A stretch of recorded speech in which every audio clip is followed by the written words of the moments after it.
All right, out here at McKenna's on a Sunday.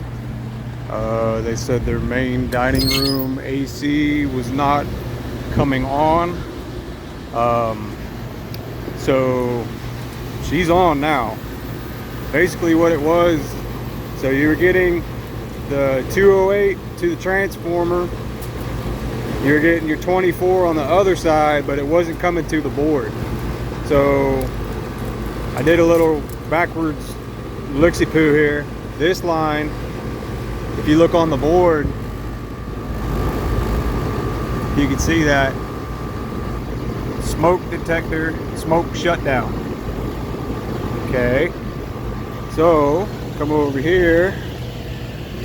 They got a smoke detector for their ductwork, and the red LED was on, which means it detected smoke. These things, they fucking wig out all the time.